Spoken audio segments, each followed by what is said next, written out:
Hello friends, स्वागत है आपका वाईपी एजुकेशन ट्रिक चैनल पर। तो दोस्तों, इस वीडियो में आज हम बात करेंगे क्लास 12 एग्रीकल्चर जूलॉजी की। दोस्तों, क्लास 12 एग्रीकल्चर जूलॉजी,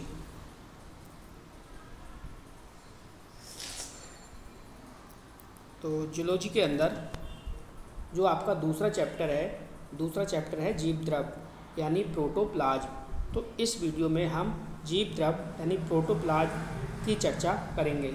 इस चैप्टर को आज इस वीडियो में हम समाप्त करेंगे। तो आपको बताना चाहेंगे कि आप वाईपी एजुकेशन ट्रिक चैनल पे नए हैं या अभी तक आपने चैनल को सब्सक्राइब नहीं करा है तो आप नीचे रेड कलर के सब्सक्राइब बटन पर क्लिक कर लें और बराबर में बेल आइकन की घंटी है उसको भी प्रेस कर लें। इससे क्या होगा कि जब भी हम वीडियो को अपलोड करेंगे तो उसका नोटिफिकेशन सबसे पहले आपके पास पहुँच जाएगा। दोस्तों, पहला चैप्टर जूलॉजी का मैं करा चुका हूँ। पहला चैप्टर था परिचय एवं सजीव व निर्जीव में अंतर, सजीव और निर्जीव यानी लिविंग एंड नॉन लिविंग। तो पहला चैप्टर हमने पढ़ लिया। ये आपका जूलॉजी का दूसरा चैप्टर है जिसका नाम है जीव द्रव। तो इस वीडियो में इस चैप्टर को अच्छे से समझेंगे। वीडियो को शुरू से लेकर अंत तक आप देखना और वीडियो को अपने सभी दोस्तों को शेयर भी कीजिए। ये जो चैप्टर है बहुत ही इम्पोर्टेंट चैप्टर है। तो चलो अब करते हैं वीडियो को स्टार्ट। तो सबसे पहले ये समझिए, जैसे कि पहला ही जो ये चैप्टर का नाम है वो जीव द्रव है, जिसे इंग्लिश में बोलते हैं प्रोटोप्लाज्म। तो सबसे पहले ये समझो जीव द्रव यानी प्रोटोप्लाज्म होता क्या है। तो मैं आपको क्लियर कर दूँ। ये देखिए, जो कोशिका होती है ना, कोशिका झिल्ली, कोशिका झिल्ली यानी जो प्रोटोप्लाज्म है, जीव द्रव है, वो कोशिका झिल्ली के अंदर का संपूर्ण जीवित पदार्थ होता है। ठीक है, जिसमें कोशिका द्रव, जिसमें क्या होता है कोशिका द्रव यानी कह सकते हो आप कोशिका द्रव यानी साइटोप्लाज्म, ठीक है, और केंद्रक यानी न्यूक्लियोप्लाज्म, इन दोनों को मिला के जो बनता है वो बनता है प्रोटोप्लाज्म। ये आपको ध्यान रखना है। ठीक, अब देखो समझो यहाँ पे आगे एक एक पॉइंट, बहुत ही महत्वपूर्ण मैंने पॉइंट लिया है आपके लिए। आपको सिर्फ समझना है। देखो, जीव द्रव है यानी प्रोटोप्लाज्म है, जीवन का आधार है, यानी जीव द्रव है वो जीवन का सार है। इस प्रकार से आपको याद रखना है, जीव द्रव जीवन का आधार है। अब देखो, एक वैज्ञानिक आए जिनका नाम है हक्सले। तो हक्सले ने क्या कहा? हक्सले ने ये कहा कि जो जीव द्रव है जीवन का भौतिक आधार है। तो इस स्टेटमेंट को आप स्टार लगाओ। ये बार बार पेपर में पूछा जाता है। आपसे पेपर में ये पूछेगा कि भैया जीव द्रव जीवन का भौतिक आधार है, ये बात किसने कही? तो आपका जवाब होगा ये बात कही है किसने? हक्सले ने। अगले जो वैज्ञानिक हैं उनका नाम है डुजार्डिन। उनका क्या नाम है बेटा? डुजार्डिन। इन्होंने 1935 में जीव द्रव को सारकोड नाम दिया। जीव द्रव को क्या नाम दिया है? इन्होंने जीव द्रव को सारकोड नाम दिया है। ये आपको ध्यान रखना है। किसने दिया है? तो ये दिया है डुजार्डिन। कब दिया है? तो इन्होंने दिया है 1935 में।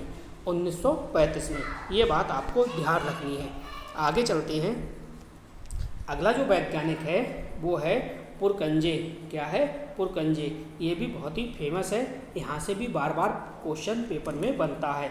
तो इन्होंने देखो 1840 में, कब? 1840 में सर्वप्रथम प्रोटोप्लाज्म शब्द का प्रयोग किया है। ठीक है, तो प्रोटोप्लाज्म शब्द का प्रयोग किसने किया है? तो आपको याद होना चाहिए, ये प्रयोग किया है पुरकंजे ने। कब किया है? 1840 में। ठीक है, अगला जो वैज्ञानिक है वो है ह्वांगो वॉन मोल। ह्वांगो वॉन मोल। इन्होंने बात की है 1846 में। कब? 1846 में। इन्होंने कहा कि भैया 1846 में इन्होंने कहा कि पादप कोशिका में जीव द्रव का वर्णन किया। इन्होंने क्या करा है? इन्होंने 1846 में पादप कोशिका में जीव द्रव का अच्छे से वर्णन किया और उसके महत्व की व्याख्या की।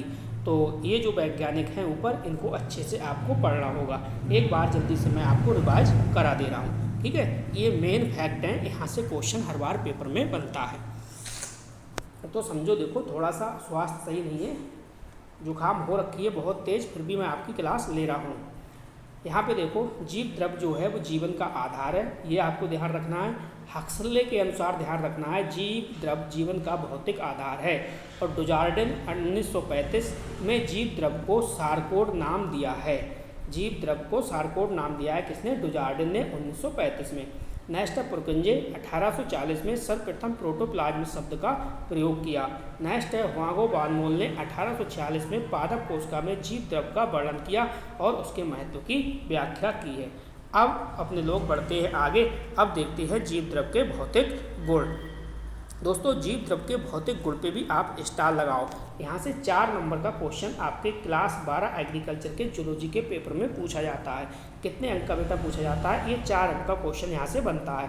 क्वेश्चन क्या बनता है? क्वेश्चन ये बनता है जीव द्रव के भौतिक गुण लिखिए। तो जीव द्रव के भौतिक गुण पूछे तो भी आपको यही लिखने हैं, जीव द्रव के गुण करके आए तो भी ये लिखने हैं, प्रॉपर्टी ऑफ प्रोटोप्लाज्म, ठीक है। तो ये आपको ध्यान रखना है।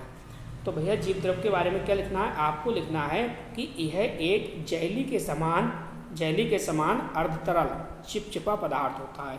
यानी जो जीव द्रव है वो एक जेली के समान अर्धतरल तथा चिपचिपा पदार्थ होता है। ये आपको बात ध्यान रखनी है। अगला पॉइंट ध्यान रखना है, यह जल से भारी होता है। क्या जल से भारी होता है? तो आपका जवाब होगा कि सर जीव द्रव है वो जल से भारी होता है। नेक्स्ट पॉइंट है, यह जल में अवलेय होता है। कौन जल में अवलेय होता है? जीव द्रव जल में अवलेय होता है।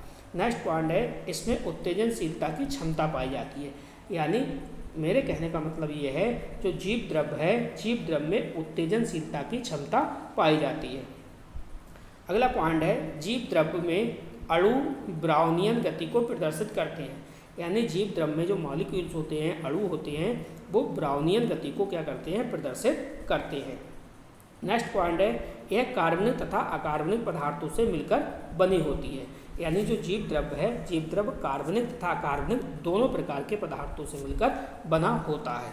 अगला पॉइंट देखो, अगला पॉइंट है इसमें वो है कि जीव द्रव कोशिका के अंदर का संपूर्ण जीवित पदार्थ है।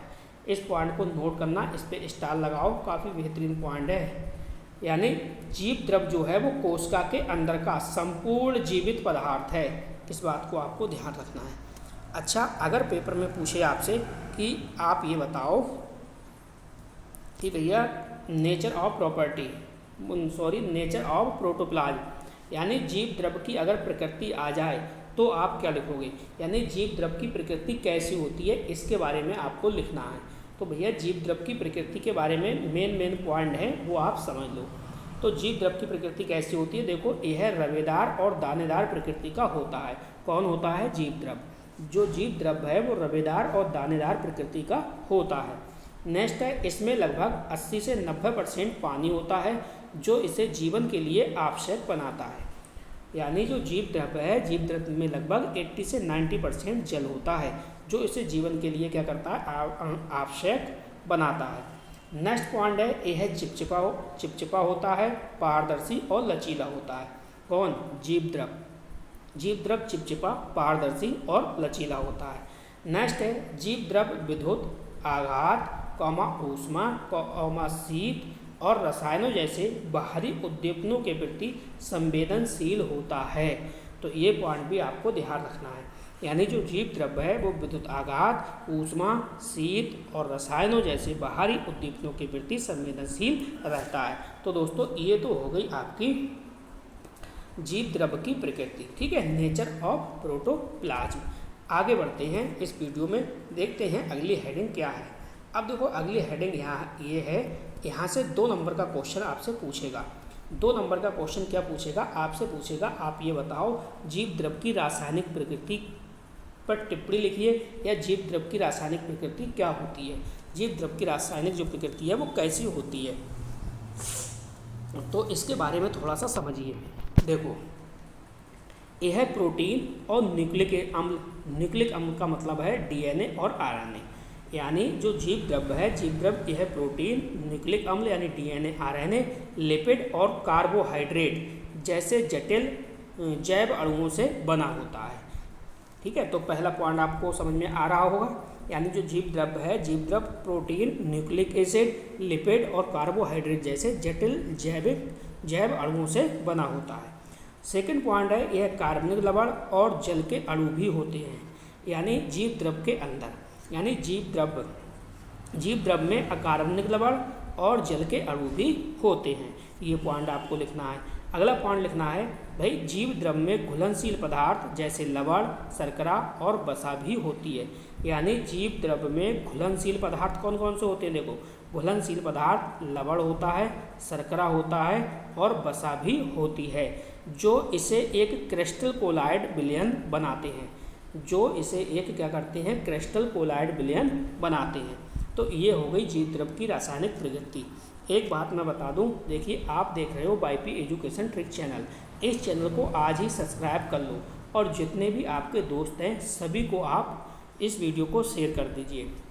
वाईपी एजुकेशन ट्रिक चैनल से जुड़िए आप, बेहतरीन तैयारी आपकी कराई जाएगी एग्ज़ाम तक, ठीक है। और जो स्टूडेंट जुड़े हुए हैं उनके लिए ये जो पीडीएफ है, ये पीडीएफ पहला और दूसरा चैप्टर, 2 चैप्टर आज हो जाएंगे। जैसे ही 5 चैप्टर कंप्लीट मैं जूलॉजी के करा दूंगा तो 5 चैप्टर की पीडीएफ जो आपके ग्रुप है, व्हाट्सएप ग्रुप है, उस ग्रुप में मैं डाल दूंगा। तो पीडीएफ की चिंता ना करना, ना ही बार बार कॉल करना। चलो अगला पॉइंट समझो। अगला पॉइंट और भी बेहतरीन है। अगला पॉइंट ये कह रहा है भैया जीव द्रव्य के जैविक गुण बताओ, ठीक है। अगर पेपर में आ जाए जीव द्रव्य के जैविक गुण क्या हैं, तो देखो सबसे पहले इसमें आपको समझना क्या है। आपको ये समझना है कि जीव द्रव्य के जैविक गुणों में जीवन की वे मूलभूत क्रियाएं या प्रक्रियाएं शामिल हैं जो कोशिका को जीवित बनाती हैं। यानी जीव द्रव्य के जैविक गुणों में जीवन की वो यानी जीवन, अपना जीवन, ठीक है, अपना वाला जीवन समझो, जीवन की वे मूलभूत क्रियाएं या प्रक्रियाएं शामिल हैं जो कोशिका को जीवित बनाती हैं। अगर मैं कहूँ जैसे गति इसमें शामिल है, पोषण इसमें शामिल है, उपापचय शामिल है, श्वसन शामिल है और उत्तेजनशीलता, इसके बाद वृद्धि और प्रजनन, ठीक है। अब एक एक करके इन्हीं हेडिंगों को आप उठाएंगे, इन्हीं हेडिंगों को बार बार एक एक करके उठाएंगे और इन्हीं के बारे में अपने लोग पढ़ेंगे, ठीक है। तो पहली हेडिंग उठाते हैं, देखो गति, ठीक है। गति के बारे में आप कैसे करके लिखोगे, कैसे समझोगे? देखो ये हेडिंग है, ये हमने उठा ली गति यानी मूवमेंट। तो देखो जो जीव द्रव्य है ना, जीव द्रव्य में आंतरिक गति और लोकोमोशन शामिल होते हैं। जीव द्रव्य में आंतरिक गति और लोकोमोशन शामिल होते हैं जो भोजन और अन्य पदार्थों के वितरण के लिए आवश्यक है। किसके लिए? लोकोमोशन का मतलब चलना फिरना। यानी जीव द्रव्य में आंतरिक गति और लोकोमोशन शामिल होते हैं जो भोजन और अन्य पदार्थों के वितरण के लिए आवश्यक है। तो ये लिखोगे आप गति के अंदर यानी मूवमेंट के अंदर। अब दूसरी जो हेडिंग है यहाँ से उठा लो आप, क्या है? पोषण। तो पोषण यानी न्यूट्रिशन। यह कोशिका के लिए ऊर्जा निर्माण खंड प्रदान करने की प्रक्रिया है। यानी यह कोशिका के अंदर ऊर्जा और निर्माण खंड प्रदान करने की क्या है? प्रक्रिया है जो भोजन से प्राप्त होती है। तो इस प्रकार से पोषण के अंदर लिखोगे आप। उपापचय यानी मेटाबॉलिज्म। तो उपापचय क्या होता है, मेटाबॉलिज्म किसे कहते हैं समझो। देखो कोशिका के भीतर होने वाली सभी रासायनिक क्रियाएं, यानी कोशिका के भीतर होने वाली सभी रासायनिक क्रियाएं जिनमें ऊर्जा का उत्पादन और नए अणुओं का निर्माण शामिल है। मेरी बात को ध्यान से समझना। कोशिकाओं के भीतर या कोशिका के भीतर होने वाली सभी रासायनिक क्रियाएं जिसमें ऊर्जा का उत्पादन और नए अणुओं का निर्माण हो शामिल है, जीव द्रव्य के उपापचय का हिस्सा है। तो नेक्स्ट जो पॉइंट है आपका वो है श्वसन यानी रेस्पिरेशन। तो इसके बारे में समझो। देखो ऊर्जा उत्पन्न करने और कोशिका की क्रियाओं को बनाए रखने के लिए ऑक्सीजन का उपयोग करके पोषक तत्वों को तोड़ना। यानी ऊर्जा उत्पन्न करने और कोशिका की क्रियाओं को बनाए रखने के लिए ऑक्सीजन का उपयोग करके पोषक तत्वों को तोड़ना। आपको बता दें ये जो क्लास है बायोलॉजी की, ये शाम को 7 बजे चलती है रोज़ाना, ठीक है। इस बात का ध्यान रखना, शाम को 7 बजे रोज़ाना। अभी जूलॉजी स्टार्ट ही हुई है, पहला ही सब्जेक्ट मैंने स्टार्ट करा है और आज ये दूसरा चैप्टर है। चलो उत्सर्जन में समझो आप। उत्सर्जन में क्या है कि भाई उपापचय से उत्पन्न अपशिष्ट पदार्थ, यानी उपापचय से उत्पन्न अपशिष्ट पदार्थ को शरीर से बाहर निकालने की प्रक्रिया है। जैसे मतलब जो भी आप खाना पीना होता है, जो भी खाओगे पियोगे, जो अपशिष्ट पदार्थ होते हैं उनको अपने शरीर से बाहर निकालना, जैसे मल मूत्र के माध्यम से। तो इस बात को आप समझ गए होंगे। अगला जो पॉइंट है वो है वृद्धि यानी ग्रोथ। तो भाई कोशिका के आकार और मात्रा में वृद्धि करना, ठीक है। वृद्धि और ग्रोथ में क्या लिखोगे, कोशिका के आकार और मात्रा में वृद्धि। नेक्स्ट है प्रजनन यानी रिप्रोडक्शन। तो रिप्रोडक्शन में क्या लिखोगे, नए जीव या कोशिका उत्पन्न करने की क्षमता, ठीक है, नए जीव या कोशिका उत्पन्न करने की क्षमता। तो दोस्तों ये आपका जो जीव द्रव वाला चैप्टर था ये बिल्कुल समाप्त हो गया। देखो इसमें कौन कौन से टॉपिक पढ़े थे। जीव द्रव के जैविक गुण पढ़ा हमने, जीव द्रव की रासायनिक प्रकृति पढ़ी, इसके बाद जीव द्रव की प्रकृति पढ़ी, भौतिक, अगर वो पूछे जीव द्रव की भौतिक प्रकृति यानी फिजिकल प्रॉपर्टी पूछे तो आपको यही लिखना है। नेक्स्ट है जीव द्रव के गुण, प्रॉपर्टी ऑफ प्रोटोप्लाज्म। जीव द्रव के भौतिक गुण पूछे तो आपको यही लिखना है। नेक्स्ट देखिए ये सारा मैंने आपको करा दिया, इसकी पीडीएफ भी आपको बहुत जल्द, जैसे ही 5 चैप्टर जूलॉजी के हो जाएंगे, मैंने कहा जैसे ही 5 चैप्टर हो जाएंगे 5 चैप्टर के नोट्स आपके व्हाट्सएप ग्रुप में सेंड कर दिए जाएंगे। तो दोस्तों कैसी लगी वीडियो प्लीज़ कमेंट अवश्य करा करें। जितने बच्चे कमेंट करेंगे हर बच्चे को मैं रिप्लाई करूंगा, इसलिए आप कमेंट जरूर करा करें। कुछ समझ में आए तो भी करें और ना समझ में आए तो भी करें, ठीक है। तो इस वीडियो को लाइक करके जाना। तो बस दोस्तों इस वीडियो में इतना ही था। वीडियो देखने के लिए आपका बहुत बहुत धन्यवाद। मिलते हैं नेक्स्ट वीडियो में न्यू टॉपिक के साथ। आपका दिन शुभ हो।